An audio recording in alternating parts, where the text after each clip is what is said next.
اللہ الرحمن الرحیم۔ حضرت ابو ذر غفاری رضی اللہ تعالی عنہ فرماتے ہیں،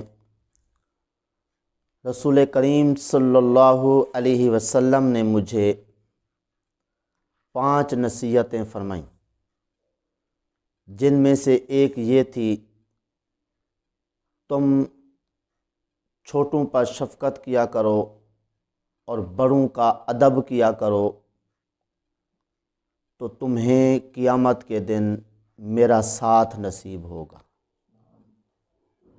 معلوم ہوا آقا کریم صلی اللہ علیہ وسلم کی رفاقت اور ساتھ نصیب ہوگا، لیکن کب؟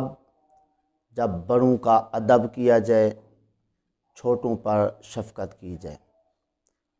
ہمارے آقا کریم صلی اللہ علیہ وسلم سبحان اللہ کتنی بڑی شانوں کے مالک تھے، جتنی خوبیاں تمام انبیاء علیہ السلام کو دی گئیں ان سے بڑھ کر ہمارے آقا کو دی گئیں، لیکن اس کے باوجود آپ چھوٹوں پر کتنی شفقت فرماتے تھے۔ آقا کریم صلی اللہ علیہ وسلم کی صاحبزادی حضرت فاطمہ رضی اللہ عنہا جب حضور کے پاس آتی تھیں تو حضور ان کے لیے کھڑے ہو جاتے تھے۔ یہ تھی آقا کریم صلی اللہ علیہ وسلم کی چھوٹوں پر شفقت۔ اب کوئی کہے چلو اپنی صاحبزادی کے لیے ایسا کرتے ہوں گے، باقیوں کے لیے نہیں، ایسا بھی نہیں۔ ہمارے آقا کریم صلی اللہ علیہ وسلم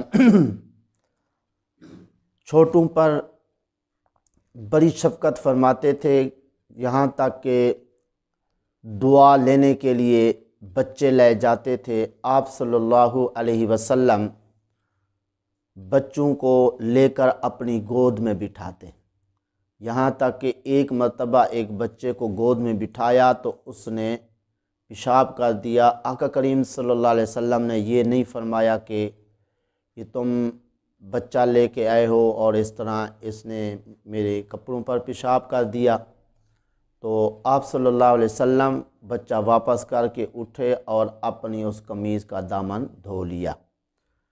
اسی طرح ہمارے آقا کریم صلی اللہ علیہ وسلم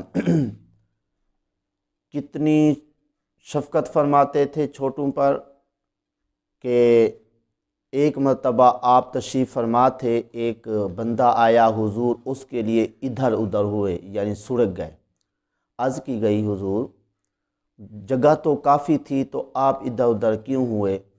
فرمایا آنے والے کی حوصلہ افزائی ہے۔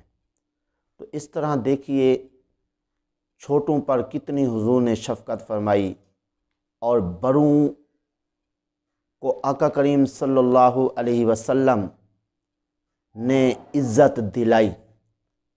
ایک قبیلے کا سردار آنے والا تھا، آپ صلی اللہ علیہ وسلم نے فرمایا تم ان کے استقبال کے لیے کھڑے ہو جاؤ، یعنی کھڑے بھی ہو جاؤ اور ان کا باہر جا کے استقبال بھی کرو۔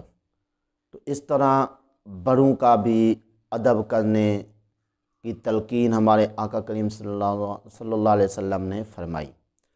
اور اسی طرح چھوٹوں نے بڑوں کا ادب کس قدر کیا۔